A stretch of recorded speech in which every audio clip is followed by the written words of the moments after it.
Thomas Erlin, bonjour. Vous êtes cofondateur de convoiturage.com, un opérateur de covoiturage pour le grand public. Pouvez-vous nous parler en quelques mots de ce que c'est le convoiturage? Alors, le covoiturage consiste à mettre en correspondance des conducteurs et des passagers sur des zones spécifiques, de manière à ce qu'ils puissent ensuite partager leur trajet en voiture. Vous avez créé covoiturage.com il y a une dizaine d'années, à une époque où le covoiturage n'était pas du tout développé en France.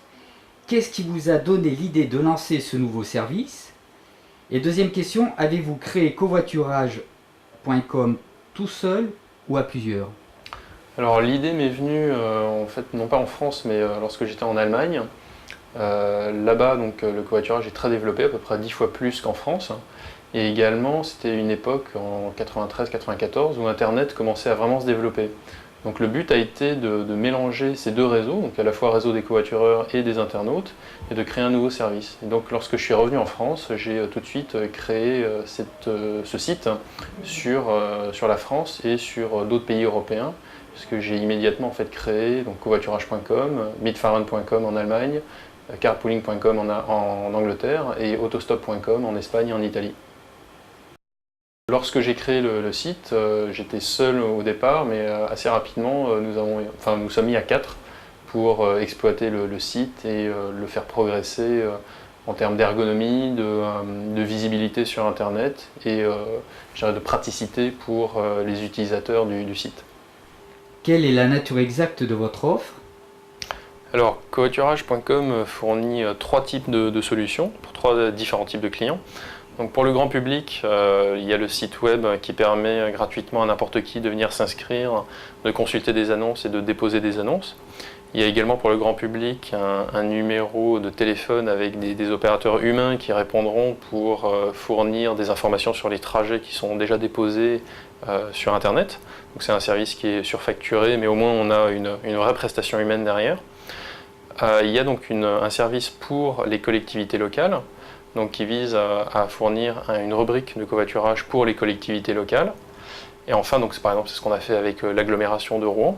Et enfin, on a un service pour les entreprises privées, avec là différentes déclinaisons de rubriques de covoiturage, donc soit un mix entre le covoiturage grand public et le covoiturage pour les entreprises privées. Donc les employés vont se retrouver en correspondance aussi avec des personnes qui viennent du site grand public, ou bien alors on fournit un service particulier où on cloisonne en fait la base de données, c'est-à-dire où les employés d'une entreprise vont pouvoir covoiturer uniquement entre eux.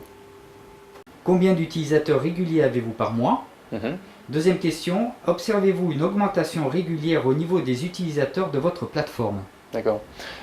Alors, actuellement, il y a à peu près 5000 visiteurs uniques par jour, ce qui fait à peu près donc 150 000 visiteurs uniques par mois. Et on observe depuis maintenant à peu près 1-2 ans une croissance annuelle de 45%. Avant, donc dans les premières années de covoiturage, c'était plutôt de l'ordre de 30-35% par an. Donc on estime que cette augmentation de la croissance elle-même correspond à 3 facteurs. La hausse du prix du pétrole, la hausse de la prise de conscience écologique et aussi le fait qu'il y ait de plus en plus Internet via la DSL chez les foyers français. Quelles sont vos perspectives de développement et vos besoins à court terme pour développer l'activité?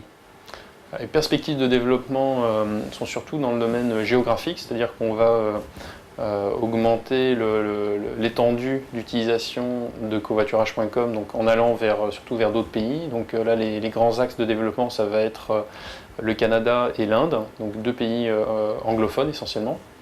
Nos besoins sont relativement limités puisque le site fonctionne quasiment par lui-même, c'est-à-dire que c'est les internautes, les visiteurs de covoiturage.com et des autres sites qui permettent donc de remplir les bases de données et ensuite de permettre aux gens de trouver leur trajet. Donc pour nous, le travail est essentiellement un travail au niveau des bases de données géographiques, de les enrichir et pour permettre donc un matching de plus en plus, enfin une mise en correspondance de plus en plus large à travers le monde. Donc l'objectif de notre projet pour le covoiturage, c'est de créer vraiment une plateforme internationale qui permettra peut-être à terme d'aller d'Afrique du Sud jusqu'en Sibérie.